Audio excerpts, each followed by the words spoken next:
ಸೋಮರಾಜ ಶಕುನಿ ಮರತೆಯಾ?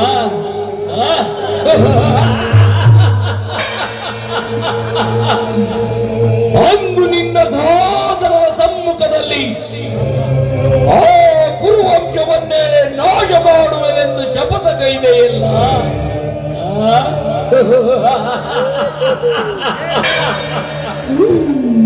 ಏನಾಯಿತು ನಿನ್ನ ಶಪಥ?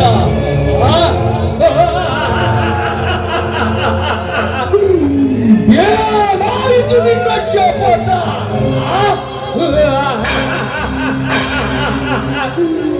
ಶಕುನಿ, ಏನಾಯಿತು ನಿನ್ನ ಶಪಥ?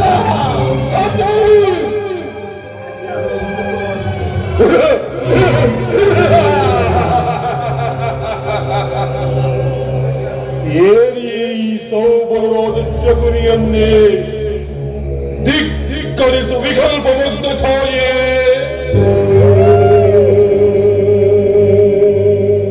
ಪ್ರತಿಧ್ವನಿಯನ್ನು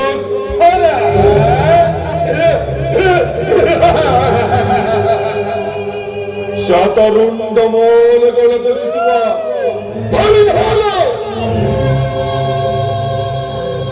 ಗಾಂಧಾರ ಕುಲ ಹೊಳಿಸಿದ ವಿಷ ಜಂತುಗಳ ನಿರ್ಯಾಮ.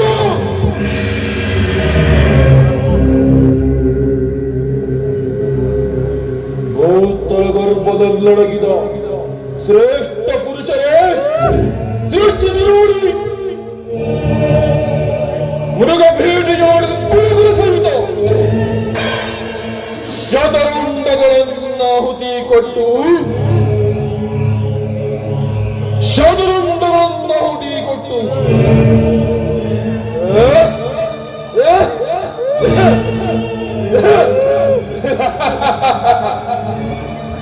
ಅವರ ಕಂಡ ವಂಶಗಳಿಂದ ಅಖಂಡ ಔತಣ ಮೂಡಿಸಿ ನಿಮಗೆ ತರ್ಪಣ ಬಿಟ್ಟಿಲ್ಲ. ನಾನು ಶಕುನಿಯೇ ಅಲ್ಲ, ದುರ್ಯೋಧನ. ಹತ್ತಿರಾದ ರಕ್ತ ಸಿಂಹಾಸನವನ್ನು ರಕ್ತ ಕೋಣಿಯಲ್ಲಿ ಕೊಚ್ಚುವಂತೆ ಮಾಡಿ ಅಖಿಲ ಮಂಡಲ ದಿಗ್ಭ್ರಮೆಗೊಳ್ಳುವಂತಹ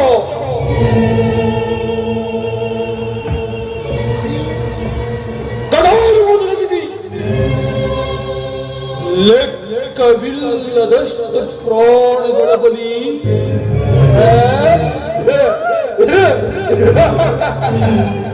ಲಕ್ಷ ಲಕ್ಷವಾಗಿ ಹೊಂದಿಕೊಟ್ಟು ಕೊನೆಗೆ ನಿನ್ನ ತುಚ್ಛ ಪ್ರಾಣವನ್ನು ಉಳಿಸಿಕೊಳ್ಳಲಾಗದೆ ಒತ್ತೋಡಬೇಕು ದ್ರೋಹಿ, ಕೊಲಬೋದಿಗೆ ನನಗಿರೋದುಗ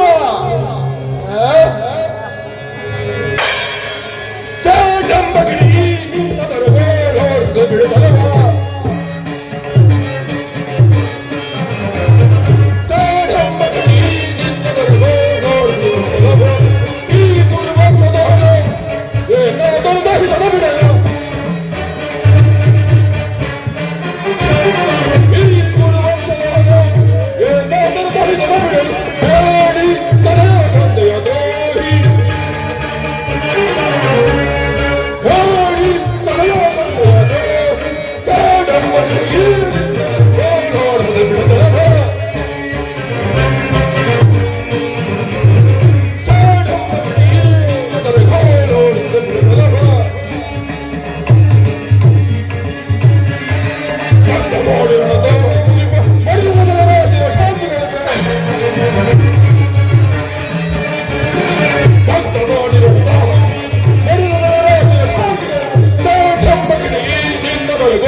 ದುರ್ಯೋಧನ, ಹೇ ದುರ್ಯೋಧನ, ನಿನ್ನಯ ಕತ್ತಲೆ ಕಾರಾಗೃಹವನ್ನು ನಾನಿನ್ನೂ ಮರೆತಿಲ್ಲ. ನನ್ನ 99 ಮಂದಿ ಸಹೋದರರನ್ನು, ನನ್ನ ತಂದೆಯನ್ನು ಬಂಧನದಲ್ಲಿಟ್ಟು ದಿನಕ್ಕೊಂದು ಹಿಡಿಯನ್ನ ಒಳಲೇ ನೀರು ನೀಡುತ್ತಿದ್ದ ಸುಯೋಧನ, ಒಳಲೇ ನೀರು ನೀಡುತ್ತಿದ್ದೆ. ಆ ಹಿಡಿ ಕೂಡನಲ್ಲ, ಆ ಹಿಡಿ ಕೂಡನಲ್ಲ ನನಗೆ ಕೊಟ್ಟು, ಆ ಹಿಡಿ ಕೂಡದ ನನಗೆ ಕೊಟ್ಟು ಪರಿಶೋಧನೆ ಮಾಡುವುದು ತೊಲಗಪಡಿ.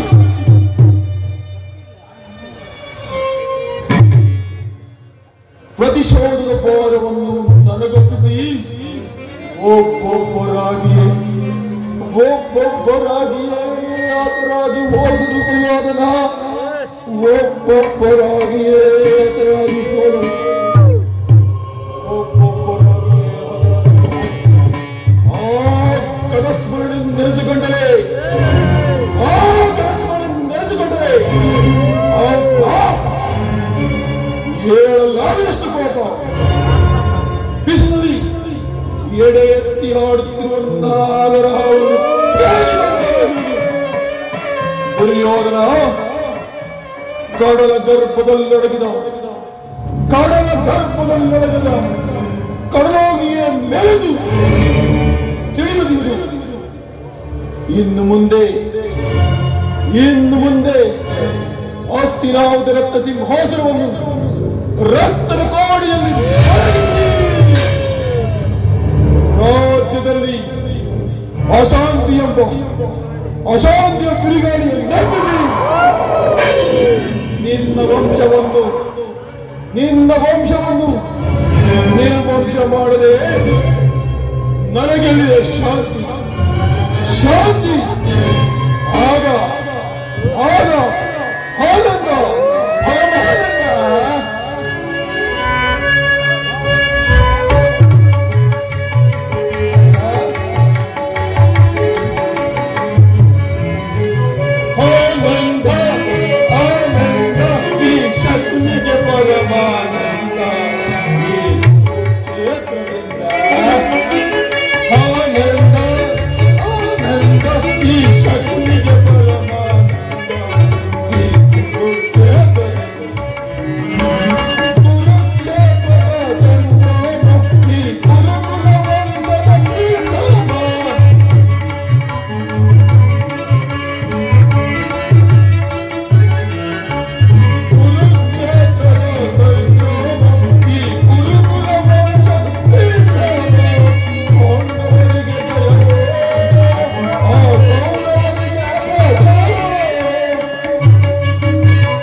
ಏ ದುರ್ಯೋಧನ, ನಾನು ಈಗ ನಿನ್ನ ಸೋದರ ಮಾವನಾದ ಶಕುನಿ ಅಲ್ಲವೋ ಬೆಟ್ಟೆ?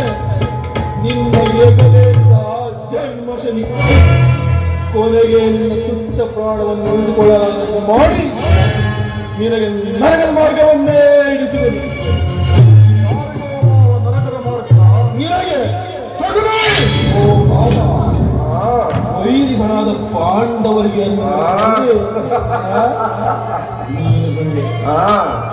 ಮಾವ, ನಾವು ಮಾಡಿದ ಕಾರ್ಯ ಯುಕ್ತವಾಯಿತೆ ಅಥವಾ ವಿರುದ್ಧವಾಯಿತೆ? ಚಿಂತೆ ಏಕೆ ಕುರುರಾಜ? ಜಯದ್ರಥದವರ ಮಾದಿಗಳೇ ಸೈನ್ಯ ಸಮೇತರಾಗಿ ನಿನ್ನ ಪಕ್ಷಕ್ಕೆ ಬಂದರೆಂದು ಮಾತನ್ನು ತಂದರಲ್ಲವೇ?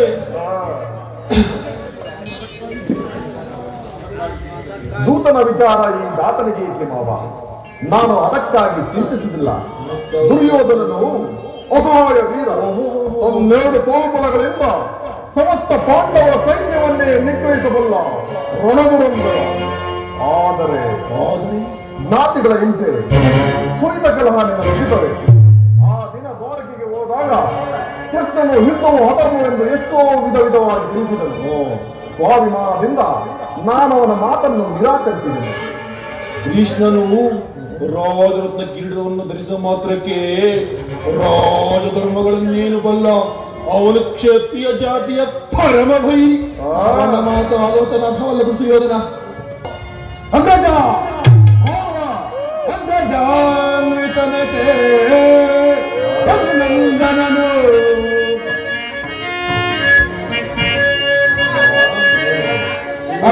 ಅಗ್ರಜಾನ್ವಿತನತೆ ಅಭಿನಂದನನು. ದರಿದ್ರಾನ್ವಿತ ಗೆಳೆಯ ವಿದುರನಂ ಸಲ್ಲಿಸೋ.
ಏನು ಪಾಂಡವರ ವಿಚಾರವಾಗಿ ಶಾಂತಿ ಸಂಧಾನ? ಹೋಗು ಸಹೋದರ, ಸತ್ಕಾರ ಕೂಟವನ್ನು ಏರ್ಪಡಿಸಿ ಸ್ವಾಗತಿಸಿ ಕರೆತರೋಣ. ಅಗ್ರಜ, ಆ ಧರ್ಮದ ಗೋಪಾಲನು ನೆಟ್ಟಗೆ ನಮ್ಮವರ ಮನೆಗೆ ಬಾರದೆ ತನ್ನ ಹುಟ್ಟುಗುಣಕ್ಕೆ ಅನುಸಾರವಾಗಿ ಆ ದಾಸಿಪುತ್ರನಾದ ವಿದುರನ ಮನೆಯನ್ನು ಆಚರಿಸುವಂತೆ ಇದಕ್ಕಿಂತ ಅಪಮಾನವಾಗಬೇಕೆ? ಎಷ್ಟೊಂದು ತಿರಸ್ಕಾರ ಅವನಿಗೆ. ಅವಹೇಳನದ ತಿರಸ್ಕಾರವಲ್ಲ ಪ್ರಿಯ ಸಹೋದರ, ಯದುಪತಿಯು ಭಕ್ತರ ಪರಾಧೀನ. ವಿದುರನಂತಹ ಭಕ್ತರು ಆತನಿಗೆ ಮತ್ತಾರಿರುವರು. ಇಂದು ಭಕ್ತರ ಸತ್ಕಾರವನ್ನು ಸ್ವೀಕರಿಸಿ ನಾಳೆ ನಮ್ಮ ಮಂದಿರಕ್ಕೆ ಬಂದೇ ಬರುವರು. ನಾಳೆ ರಾಜ್ಯಸಭೆಯವರು ಕೃಷ್ಣನ ತುಂಟಾಟಕ್ಕೆ ತಕ್ಕ ಶಾಸ್ತಿ ಮಾಡಲು ಬಿಡುವುದಿಲ್ಲ. ಭಲೆ, ಕೆಚ್ಚೆದೆಯ ವೀರ. ಇಂದು ಪಾಂಡವರ ರಾಯಭಾರಿಯಾಗಿ ಬಂದ ಮುಕುಂದ ಸಾಮಾನ್ಯನಲ್ಲ. ನಾವೀಗ ದುಡುಕಿದರೆ ದುರ್ಗತಿ ಸತ್ಕರಿಸಬೇಕಾದೀತು. ಸಮಯ ನೋಡಿ ಮುಖಭಂಗ ಮಾಡಿದರಾಯಿತು. ಆ ಕಣ್ಣನ ಸಂಚು ಕಂಡುಹಿಡಿದು ಖಂಡಿಸಲೇಬೇಕು. ಪಂಚ ಪಾಂಡವರ ಗರ್ಭಗಲವೇನಿದೆ.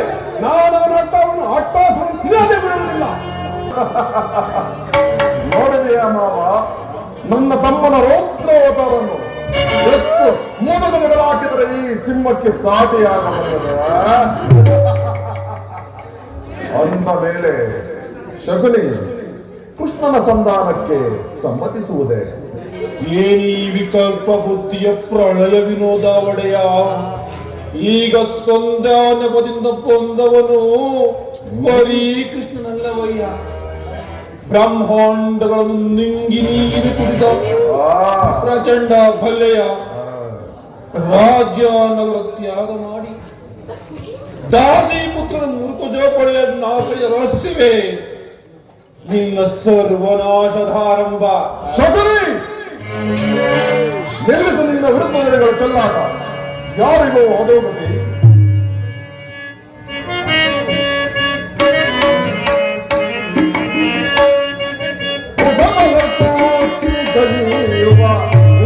ಕೌರವೇಶ್ವರ ಭುಜಬಲತಾಸ್ತಿ ಕೈಯುವ ಹೇ ಕೌರವೇಶ್ವರ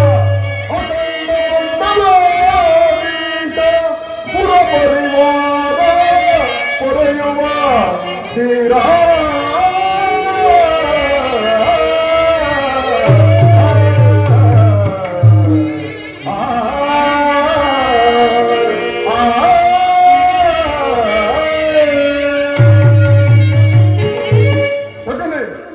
ಇವನ ಬಲವು ಅನದ್ಯ ಅತಿಭಯಂಕರ. ಅಂದರೆ ಕೃಷ್ಣನಲ್ಲಿ ನಿನಗೆ ಇಷ್ಟೊಂದು ದ್ವೇಷವೇಕೆ? ಇಲ್ಲವೇ ಮತ್ತೆ ಅದಕ್ಕೆ ನೂರಾರು ಕಾರಣಗಳುಂಟು. ಅವನ ವಿರುದ್ಧ ನುಡಿದವರ ಹೆಸರೇ ಇಲ್ಲದಂತೆ ಮಾಡಿ ದೋಷನಾಮಾವಳಿಗಧಿಪತಿಯಾದ ಅವನ ವೈರಾಗ್ಯ ಪ್ರದರ್ಶನಕ್ಕೆ ಯಾರು ಮರಳಾಗಿ ಅವರನ್ನು ಭಗವಂತನ ಅವತಾರವನ್ನು ಪೂಜಿಸುವರೋ ಅವನು ಧ್ವಂಸ ಮಾಡಲೇ. ಶಿಶುಪಾಲ, ಶಟಕಾಸುರ, ಕೀಚಕ ಮೊದಲಾದ ಕಂಸರನ್ನು ಕಾರಣವಿಲ್ಲದೆ ವಧಿಸಿ ನೆಪ ಮಾತ್ರಕ್ಕೆ ವೃದ್ಧ ಉಗ್ರಸೇನನನ್ನು ಸಿಂಹಾಸನದಲ್ಲಿ ಕುಳ್ಳಿರಿಸಿ ಮಾನವಂತೆ ರಾಜ್ಯಭಾರ ಮಾಡಿದ ಅವನಿಗೆ ಮನ್ನಣೆಯೇ ಸುಯೋಧನ. ಅವನ ವಕ್ರ ದೃಷ್ಟಿಗೆ ನೀನು ಬಿದ್ದೆಯಾದರೆ ನಿನಗೂ ಅದೇ ಗತಿ. ನಿಲ್ಲಿಸು ನಿನ್ನ ವಿರುದ್ಧ ನಡೆಗಳ ಚೆಲ್ಲಾಟ. ಯಾರಿಗೋ ಅಧೋಗತಿ. ಏಕಯ್ಯ, ಬೆಚ್ಚಿದ ಹೆಬ್ಬುಲಿಯಂತೆ ಅಬ್ಬರಿಸುತ್ತ ಒದ್ದಾಡುವೆ. ಈಗ ಎಚ್ಚರ ತಪ್ಪಿದರಷ್ಟೇ. ಮೊದಲು ನಿಯೋಜನೆಯನ್ನು ಯೋಚಿಸು. ಆಗಿದ್ದ ಮೇಲೆ ನನ್ನನ್ನು ದ್ವಾರಕೆಗೆ ಕಳಿಸಿದೆ ಏಕೆ? ಆ ನಮ್ಮ ಗೋಪಾಲನ ಮನೆ ಬಾಗಿಲಲ್ಲಿ ಸಹಾಯ ನೀಡುವುದು ಈ ದುರ್ಯೋಧನನಿಗೆ ಉಚಿತವಾದ ಕಾರ್ಯವೇ? ಆದ್ದರಿಂದ ನಮಗೆ ನಷ್ಟವಾದರೂ ಏನಿದೆ ಬಿಡು ಸುಯೋಧನ. ತಂತ್ರ ನಿಪುಣತೆ ನಮ್ಮಲ್ಲಿರುವಾಗ ಚಿಂತೆ ಏಕೆ? ಕಾಳ ಸರ್ಪದ ಹಲ್ಲನ್ನು ಕಿತ್ತ ಬಳಿಕ ಅದರೊಡನೆ ಸರಸವಾಡಬಹುದಲ್ಲವೇ ಕೌರವೇಶ್ವರ? ಈಗ ಯದುಪತಿಯನ್ನು ಯಾದವ ಸೈನ್ಯದಿಂದಲೇ ನಾಶ ಮಾಡುವ ಸುಯೋಗ ತಾನಾಗಿಯೇ ಒದಗಿ ಬಂದಿರುವುದು. ಕೃಷ್ಣನು ಸೈನ್ಯ ಸಮೇತನಾಗಿ ನಿನ್ನ ಪಕ್ಷ ವಹಿಸಿದರೆ ನೀನು ಆ ಸಹಾಯವನ್ನು ನಿರಾಕರಿಸಬೇಕಾಗಿತ್ತು. ಆದರೆ ಅರ್ಜುನನು ನಿನ್ನ ಸಂಕಟದಿಂದ ದೂರ ಮಾಡಿದನು. ಈಗ ಮುಳ್ಳನ್ನು ಮುಳ್ಳು ತೆಗೆದರಾಯಿತು. ಕೃಷ್ಣನು ನೀನೇಳುವಂತಹ ವಂಚಕನೇ ಇರಬಹುದು. ಆದರೆ ಆತನ ಮೇಲಿನ ದ್ವೇಷದಿಂದಾಗಿ ಅನ್ಯಾಯವಾಗಿ ಪಾಂಡವರನ್ನು ಹಿಂಸಿಸಬೇಕಾಯಿತಲ್ಲ. ಇದು ಯಾವ ಧರ್ಮ ಸಂಕಟವಯ್ಯ? ಧರ್ಮ ಸಂಕಟವಲ್ಲ ಸುಯೋಧನ. ಅವನ ಆಜ್ಞಾಬದ್ಧವಾದ ಪಾಂಡವರನ್ನು ಕೃಷ್ಣನಿಂದ ಬೇರೆ ಮಾಡಲಾಗದು. ಈಗ ನೀನು ಎಚ್ಚರ ತಪ್ಪಿ ಪಾಂಡವರಿಗೆ ಆಶ್ರಯ ಕೊಟ್ಟೆಯಾದರೆ ರತ್ನ ಸಿಂಹಾಸನ ಶಬರನ್ನಗಳು ನೆರತುಳಿ ನಿನ್ನ ಹೆಸರಿಲ್ಲದಂತಾದೀತು. ಆಗ ನಿನ್ನ ಹೆಸರು ಯಾವ ಸ್ವತಂತ್ರಗೊಳಿಸಬಲ್ಲದು ಹೇಳು? ಜೂಜಿನಲ್ಲಿ ಸೋತಾಗಲೇ ಅವರ ರಾಜ್ಯದ ಮೇಲೆ ಹಕ್ಕು ಹಳಿಯಿತು. ಕ್ಷತ್ರಿಯ ವೀರರಿಂದ ಅನುಭಕ್ತರಾದ ಕುರುಭೂಮಿಯ ರಾಜಲಕ್ಷ್ಮಿಯನ್ನು ಭಿಕ್ಷುಕರಿಗೆ ಆಚರಿಸುವುದು ಉಚಿತವೇ? ರಣಕ್ಷೇತ್ರದಲ್ಲಿ ಸಾಗಿ ರಾಜ್ಯವನ್ನು ಕೈಯಲ್ಲಿ ಅದನ್ನು ಬಿಟ್ಟೇ ಏಕಯ್ಯ ಮೇಲಿನ ಮೇಲೆ ದೇಹಿರುತ್ತಿ ದೇಹಿ ದೇಹಿ ದೇಹಿ ಎಂದು. ಎಂದಿನಿಂದ ನನ್ನ ಸೇಡಿನ ದಾವಾಗ್ನಿ ಪ್ರಜ್ವಲಿಸಿತು. ಸೂರ್ಯಮನಿಷ್ಟು ಭೂಮಿ ಕೊಡುವುದಿಲ್ಲ ಪಾಂಡವರಿಗೆ. ಇದಲ್ಲವೇ ಅಪ್ಪ ಕೆಚ್ಚದ ವೀರನ ತಿಟ್ಟದನ ಸೋಪಾನ. ಮೊದಲ ಒಂದು ಘನ ಕಾರ್ಯವನ್ನು ಸಾಧಿಸಲೇಬೇಕು. ಏನದು? ಸಂಧಿ ವಿಚಾರದಲ್ಲಿ ಬಾರಿ ಬಾರಿಗೆ ಪ್ರತಿಷ್ಠೆ ಮಾಡಲಿರುವ ಕೃಷ್ಣನಿಗೂ ತಕ್ಕ ಪ್ರಾಯಶ್ಚಿತ್ತವಾಗಲೇಬೇಕು. ಆ ವಿಚಾರದಲ್ಲಿ ನನ್ನದೊಂದು ಸಲಹೆ ಇರುವುದು ಸುಯೋಧನ. ಏನದು? ಯಥಾ ಸಮಯದಲ್ಲಿ ತಪ್ಪಿಸಿಕೊಳ್ಳಬೇಕು. ಸಮಾಲೋಚನೆ ನಂತರ ರಾಯಭಾರಿಗೆ ಅಪಾರ ಸನ್ಮಾನ. ಇದರಲ್ಲಿ ಗೆದ್ದರೆ ಯೋಗ್ಯವಾದ ಬಹುಮಾನ.